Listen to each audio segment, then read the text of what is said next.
Hello বন্ধুরা, কেমন আছেন? আশা করি ভালো আছেন। আপনাদের আশীর্বাদে আমি খুব ভালো আছি। এই যে দেখেন, রান্নাবাড়ি কিন্তু কমপ্লিট হয়ে গেছে। কি রান্না করছি আপনাদের দেখানোর জন্য সব কিছু রেডি করে বসে আপনারা কিন্তু দেখবেন কি রান্না করছি। বাজে কটা জানেন? 4টা বাজে। আজকে দেখেন কত দেরিতে রান্নাবাড়ি হয়েছে, অনেক দেরি হয়ে গেছে। কি রান্না করছি তাহলে আসুন দেখাই কি রান্না করছি। এই যে প্রথমে আলু ভাজাটা দেখাই, তারপরে হলো এই যে মুসুরির ডাল। এই দেখেন পাতলা করে মুসুরির ডাল। কারণ হচ্ছে এখন যা পরিস্থিতি আপনারাও তো জানেন, সব কিছুই বাজার থেকে যে মাছ আনবো তার পরিস্থিতিতে নাই এখন। আর এখানে দেখেন এই যে কি করছি, এটা লাউ পাতা বাটা। তাহলে আজকে কি হয়েছে আমাদের রান্না? ডাল আর হলো আলু ভাজা, লাউ পাতা বাটা।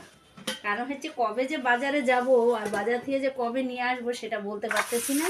আপনাদেরকে সব কিছুই বলি, আপনারা সব কিছুই দেখেন যে পরিস্থিতি এত খারাপ আমার, ওই জন্য এখন বেশিরভাগই এগুলাই খাইতে হবে। ডাল, সোয়াবিন, তারপরে হলো সবজি। কারণ হচ্ছে বাজারে যে 500 টাকা নিয়ে যাব না, এখন আমার অবস্থা এত খারাপ, 500 টাকা পাবো কোথায়? তাও এগুলা দেখেন অল্প অল্প করে আইনে আইনে এইভাবেই চলতেছি। আপনার দাদাভাই যেদিন কাজে যাবে, কাজ করে আসবে। কারণ যাদের হাতের উপর কাজ করে খাওয়া তাদের তো খুব অসুবিধা হয়, কিন্তু এর মধ্যেই টুকটাক এইভাবে তাই নিয়ে যাচ্ছি আমি।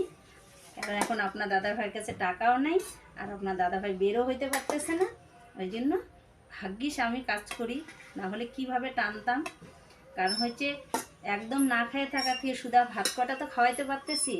এই যে দেখেন 4টা থালে রেডি হয়ে গেল ভাত। এখন রেডি করে নিয়ে সবাইকে ডাকবো খাওয়ার জন্য আসতে।